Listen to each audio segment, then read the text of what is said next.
Unfinished business. Framework for action. A four-pillar approach to Vancouver's drug problems.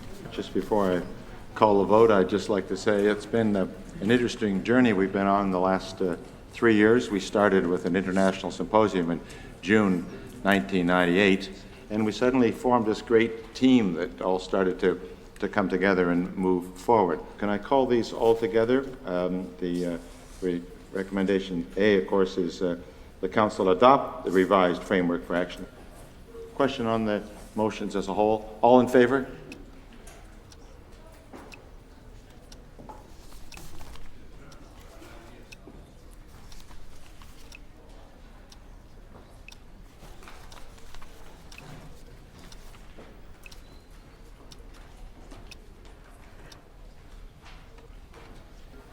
Contrary?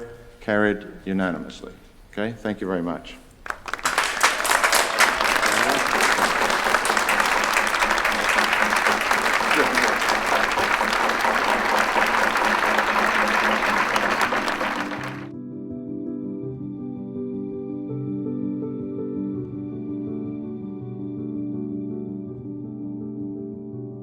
When we proposed the 4 pillars originally, people, number one, didn't understand why the mayor was taking that on. And he didn't have to take that on. But the biggest opposition was a public relations battle where people saw it as a criminal issue and not a health issue. Well, for his 9 years in the mayor's chair, the media, largely for 8 of those years, didn't understand him, and usually when they wrote something about him, it was a negative, and he didn't care. My father lives by, and as I do, a quote that is, "Your opinion of me is none of my business." And he knew in his heart he was doing the right thing. The support was there from the right areas of not only government civically, but people have to remember how rare it is to get civic, provincial, and federal governments to sit down and agree on one issue. And it rarely happens, and it happened here.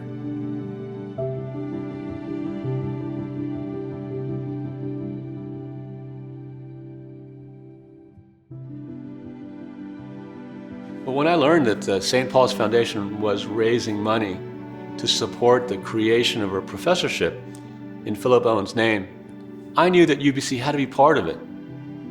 I believe that Mayor Owen was a visionary who pioneered a novel approach to addiction in Vancouver, and he helped to lay the groundwork for the evidence-based approach to addiction taken by the BC Centre on Substance Use today. Mayor Owen has also made remarkable contributions to the way we approach addiction in not only Vancouver, but throughout BC.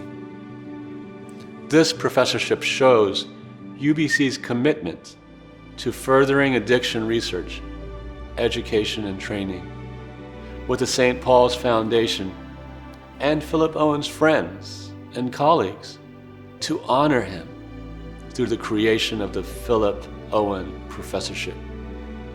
And we look forward to the road ahead with the Philip Owen Professor to continue Mayor Owen's legacy by educating care providers and ensuring that compassionate addiction care is always provided.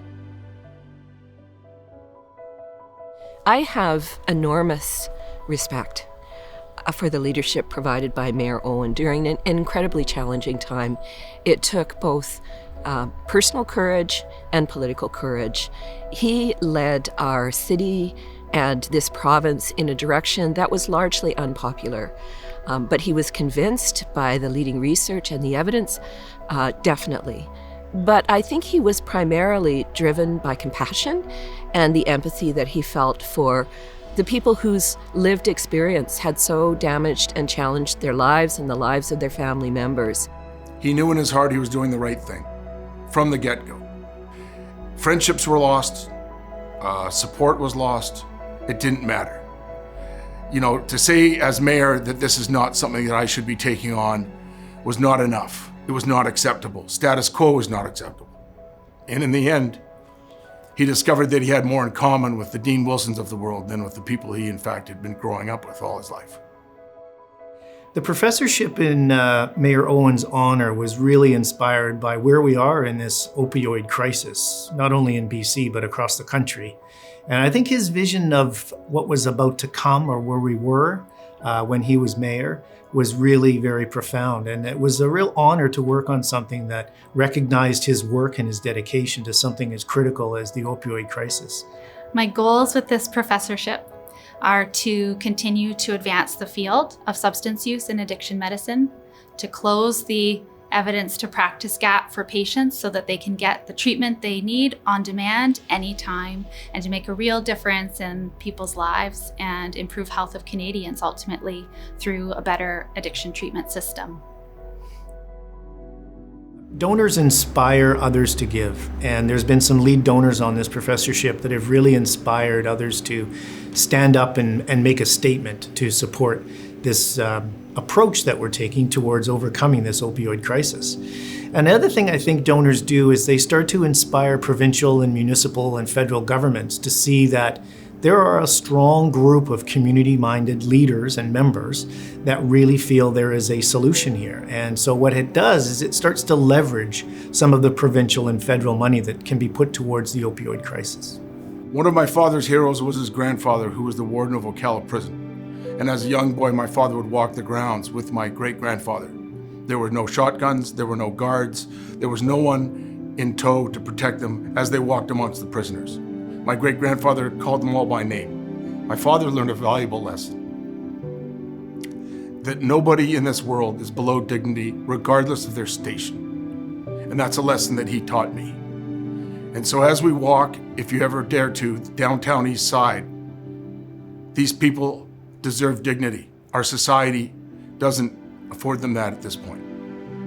And I think if there's a legacy that I could say is if we could turn around on that and public opinion. But my father's history was always to respect his fellow man, regardless of their station.